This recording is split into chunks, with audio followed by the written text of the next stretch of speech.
各位觀眾大家好，歡迎大家收睇新一集嘅疑幻疑真，我係大家嘅節目主持人莫桂儀醫生。咁今集咧，我哋咧要探討一下一個家長都好緊張嘅問題，就係小朋友突然之間暈低啊，或者話心跳得好快，好唔舒服，可以點做呢？家長有啲咩注意嘅地方呢？今集咧，我哋好高興邀請到香港兒童醫院心臟科顧問醫生郭薛怡醫生，為咧我哋解答一下關於兒童昏厥同埋心悸嘅問題嘅。郭醫生你好。你好啊。郭醫生啊，小朋友暈低咧，家長一定好擔心啦。醫學上咧，我哋咩為之暈低，咩為之昏厥啊？係咁，小朋友暈低咧都係一個好常見嘅情況。咁其實係指咧短暫同埋即係暫時性失去咗知覺啦。咁就導致到身體出現咗平衡嘅問題啦嚇。咁好多時呢啲情況咧好快會醒得返嘅嚇。咁所以大家都唔使太擔心。咁同埋好多情況底下咧都唔同心臟有關嘅。咁喺兒童昏厥裏邊最常見嘅成因係乜嘢啊？係咁，通常咧都係頭先講過啦嚇，同心臟咧都未必係最大直接嘅關係。咁最常見咧，我哋都叫做一個叫迷走神經性昏厥，又或者叫做反射性昏厥。咁有另一類咧，就係講緊一啲情景性嘅昏厥嚟嘅。咁包括譬如突然間有啲好驚慌嘅事情發生啊，又或者真係譬如去完廁所啊，咁呢啲有啲特定嘅情況嚇，導致有個突然間嘅反應而暈咗啦。咁當然亦都有啲係關於心理嘅因素嚇，或者咧係一啲藥物嘅影響。咁另外一堆當然係我哋講緊同心臟有關嘅啦。咁嗰啲咧我哋都會去講緊係一啲最大情況就係我哋驚係一啲心律不正啦。咁當然另一類就係一啲心臟結構性嘅問題嚇。咁呢啲都係一啲心臟有關嘅情況。咁最尾啦就係一啲咧，譬如係發生喺一啲6至到18個月大嘅小朋友啦。咁可能家長都見過啦，突然間咧見到佢大喊嚇，喊到好大聲啦，可能好驚啊，好唔開心啊，咁突然間咧就唔唞氣嚇，咁會突然間嘴唇會變紫啦嚇，成個人會變白啦，咁就通常咧家長好驚嚇。咁但係通常過咗差唔多10秒至60秒咧，佢就會突然間好返晒嚇。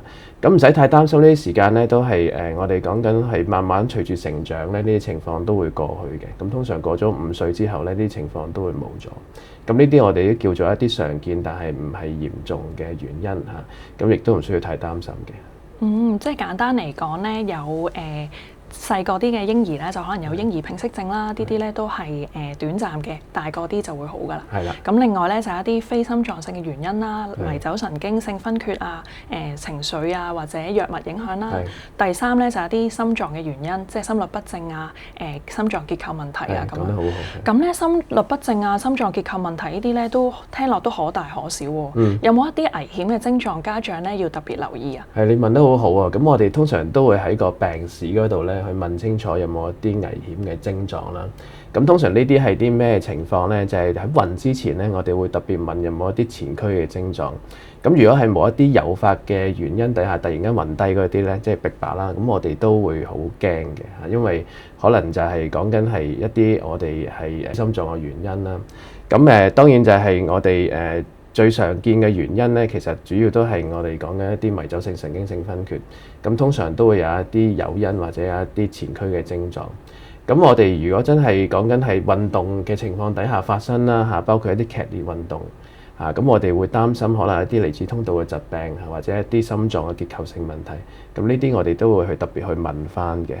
咁當然就係如果我哋見到喺即係呢啲暈厥之前，我哋發現到原來小朋友有嗌過心口痛有一啲心悸啦唔舒服啦、喘氣啦，咁呢啲症狀咧，我哋都會擔心咁呢啲都係一啲危險嘅因素啦。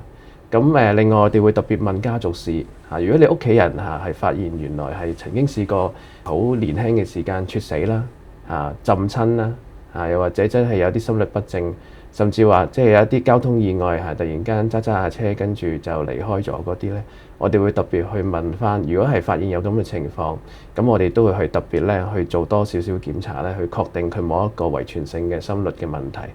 咁所以頭先講咗啦，如果你係個病史如果清潔即係冇一啲好擔心嘅危險信號，家族史如果係清潔嘅話咧，咁好多時咧我哋都會去reassure 翻啦，去即係簡單地講，去肯定翻家長咧，呢啲情況多數都係一啲良性嘅昏厥嚟嘅。即係總括嚟講咧，家長就留意幾樣嘢啦。小朋友暈之前有冇嗌過話覺得氣喘啊？覺得心跳得好快啊，好唔舒服啊？暈嘅時候咧，係咪做緊劇烈運動啊？同埋咧，家族史上咧有冇一啲即係親戚係早咗離開啊？咁樣呢啲咧都要話俾醫生聽，幫醫生咧有個即係準確嘅診斷。明白。其實咧我自己咧都試過幾次咧，啱啱個醫生講嗰啲反射性昏厥，就企得耐啊，烈日當空啊，突然之間咧就覺得暈，覺得眼前一黑啊，跟住就暈低咗，冇幾耐就醒翻。咁咧我覺得我自己都幾易暈㗎。郭醫生有冇一啲日常生活嘅建議可以俾到我哋呢啲好容易暈嘅人咧？係啊，咁最緊要咧，即係我成日都會講啦，補充水分係好重要嘅嚇。即係當你夠水分啊，當你譬如攝取足夠嘅鹽分啊，咁身體嗰個嘅會多少少嘅空間咧去面對呢啲昏厥嘅情況嘅。咁千祈要食早餐啦嚇，即係通常都係好多時咧，我哋唔夠水分，唔夠一個即係糖分咧去應付呢啲咁嘅突如其來嘅一啲反射性嘅情況。咁另外就係我哋要避免啲誘因啦，有陣時可能要避免踎低起身啊，呢啲太快啊，咁呢啲情況我哋都嘗試去避免啦。咁同埋如果真係就嚟作暈啦，咁通常呢啲反射性神經嘅暈厥啊，或者我哋迷走神經性昏厥咧，佢都有段時間俾你去調節嘅嚇。咁好多時你只要夠時間坐低或者甚至瞓低嘅話咧，咁讓足夠嘅血液去供應翻個腦部咧，其實好多時呢都就唔會導致一個暈厥咯。即係可以預防到真係暈低啦。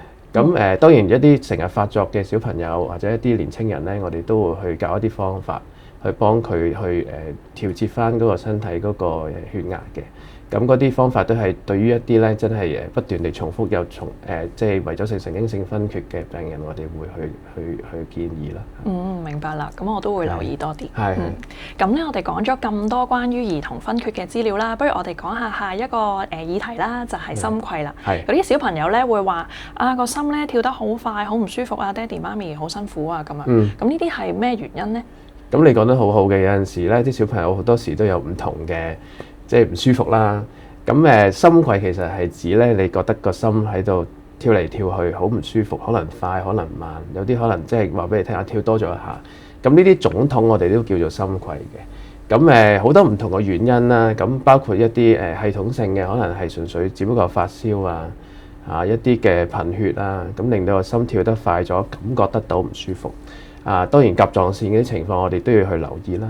咁另外就係另外一類咧，就係我哋講緊係一啲藥物嘅影響啦，包括就係食緊一啲嘅藥物啦、減肥藥啊，又或者一啲嘅濫藥啊，咁呢啲亦都會有機會會有一啲心悸多咗。咁亦都最常見當然係啲咖啡因咁喺啲唔同嘅飲料嗰度啦。咁最後就係當然大家會關注嘅咧，就係會唔會係一啲心臟病咁我哋都會統稱叫做一啲心律不正啦。咁包括早搏啦。咁另外一個比較喺小朋友入邊常見咧，就係一個叫失常性心動過速我哋英文叫做 SVT 嘅一個心律不正啦。咁嗰啲情況底下可能會突然間發作跳得好快。